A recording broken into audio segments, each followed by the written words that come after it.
صحیح بخاری کی ایک روایت میں آتا ہے، حضرت ابو ہریرہ رضی اللہ تعالی عنہ سے مروی ہے کہ رسول اللہ صلی اللہ علیہ وسلم نے فرمایا، وہ بہترین دن جس پر سورج طلوع ہوا جمعہ کا دن ہے۔ اسی دن حضرت آدم علیہ السلام تخلیق کیے گئے، اسی دن جنت میں داخل کیے گئے اور اسی دن وہاں سے نکالے گئے، اور قیامت واقع نہیں ہوگی مگر جمعہ کے دن۔ تو اس سے پتہ چلتا ہے کہ جمعہ کا دن اسلامی تاریخ میں اہمیت کا حامل ہے۔ اس دن میں سب سے اہم کام جو ہمیں کرنا ہے وہ نماز جمعہ کا اہتمام ہے۔ نماز جمعہ مردوں کے لیے ایک فرض عبادت کی حیثیت رکھتی ہے۔ حضرت جابر رضی اللہ تعالی عنہ سے روایت ہے کہ رسول اللہ صلی اللہ علیہ وسلم نے فرمایا، جو شخص اللہ اور یوم آخرت پر ایمان رکھتا ہو اس پر جمعے کے دن جمعہ پڑھنا فرض ہے، سوائے مریض کے، مسافر کے، عورت، بچے یا غلام کے۔ جو شخص کھیلنے یا تجارت میں بے پرواہ ہو اللہ بھی اس سے بے پرواہ ہو جاتا ہے، اور اللہ تعالیٰ بے نیاز تعریف والا ہے۔ تو اس سے پتہ چلتا ہے کہ جمعہ اپنی نماز جمعہ کے اعتبار سے بہت اہمیت کا حامل ہے، اور سوائے شرعی عذر کے جمعہ کو چھوڑ دینا انسان کے لیے محرومی کا سبب ہے، ایک بہت بڑی خیر سے۔ عام طور پر انسان تجارت اور کھیل کود میں مشغول ہو کر نماز جمعہ سے بے پرواہی برتتا ہے، لیکن ایسا کرنا خود انسان کے اپنے ہی لیے نقصان دہ ہے۔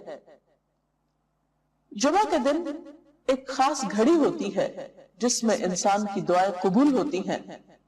حضرت ابو ہریرہ رضی اللہ تعالی عنہ سے روایت ہے، رسول اللہ صلی اللہ علیہ وسلم نے جمعہ کے دن کا ذکر کیا تو ارشاد فرمایا، اس میں ایک ایسی گھڑی ہے کہ جس مسلمان بندے کو وہ میسر آ جائے اور وہ کھڑا ہوا نماز پڑھ رہا ہو تو وہ اللہ سے جس چیز کا سوال کرتا ہے اللہ تعالیٰ اسے ضرور عطا فرما دیتا ہے۔ اور آپ نے اپنے ہاتھ سے اس گھڑی کے مختصر ہونے کا ارشاد فرمایا کہ وہ بہت لمبا یا طویل وقت نہیں ہوتا بلکہ وہ ایک مختصر سی گھڑی ہوتی ہے۔ مسلم کی ایک حدیث کے مطابق وہ گھڑی امام کے منبر پر بیٹھنے سے نماز جمعہ کے ختم ہونے تک ہے، اور ترمذی کی حدیث کے مطابق یہ گھڑی عصر سے لے کر سورج غروب ہونے تک تلاش کی جائے۔ اس سے پتہ چلتا ہے کہ یہ دو اوقات خاص طور پر جمعہ کے دن اہم ہیں جن میں اللہ تعالیٰ کا ذکر اور عبادت کی جانی چاہیے۔ نماز جمعہ کے علاوہ کچھ اور کام بھی جمعہ کے دن خاص اہتمام کے ساتھ کیے جانے چاہیے۔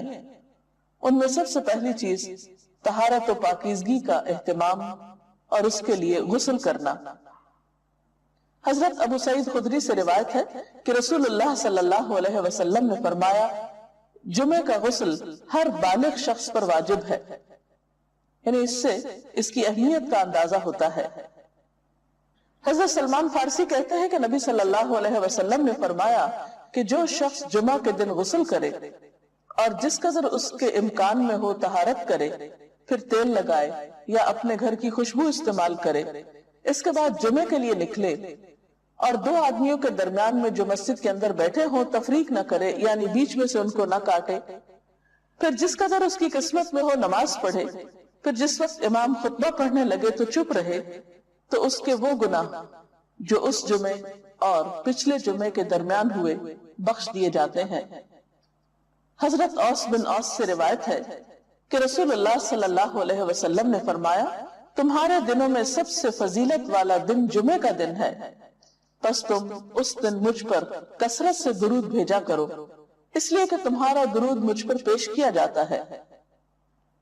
اس کے علاوہ سورۃ الکہف پڑھنا۔ آپ صلی اللہ علیہ وسلم نے فرمایا، جو شخص سورۃ الکہف کی تلاوت جمعے کے دن کرے گا تو آئندہ جمعے تک اس کے لیے ایک خاص نور کی روشنی رہے گی۔ سورۃ الکہف 15ویں پارے میں ہے اجر و ثواب کے اعتبار سے بہت بہترین سورت ہے۔ اس کی ابتدائی 10 آیات کے پڑھنے والے کے لیے فتنہ دجال سے محفوظ رہنے کی خوشخبری بھی ہے۔ ان آیات کو یاد بھی کر لینا چاہیے۔ نماز جمعہ ایک فرض نماز ہے۔ قرآن پاک میں اللہ تعالیٰ فرماتے ہیں یا ایھا الذین آمنوا اذا نودی للصلاۃ من یوم الجمعۃ فسعوا الی ذکر اللہ وذروا البیع ذالکم خیر لکم ان کنتم تعلمون۔ اے لوگوں جو ایمان لائے ہو، جمعہ کے دن نماز کی آذان دی جائے تو تم اللہ کے ذکر کی طرف دوڑو اور خرید و فروخت چھوڑ دو، یہ تمہارے حق میں بہت ہی بہتر ہے اگر تم جانتے ہو۔ یعنی باقی تمام کام کاج چھوڑ کر عبادت کی غرض سے نماز جمعہ کے لیے مسجد میں حاضر ہونا چاہیے۔ آپ صلی اللہ علیہ وسلم نے نماز جمعہ کی فضیلت بیان کرتے ہوئے فرمایا، جس نے وضو کیا اور اچھے طریقے سے وضو کیا، کیونکہ بعض اوقات ہم تیزی میں وضو کرتے ہیں، کونیاں خشک چھوڑ دیتے ہیں یا پاؤں کی ایڑیاں خشک رہ جاتی ہیں، یا اسی طرح چہرے کو پوری طرح نہیں دھوتے یا صاف نہیں کرتے، تو اس سے وضو صحیح طور پر مکمل نہیں ہوتا۔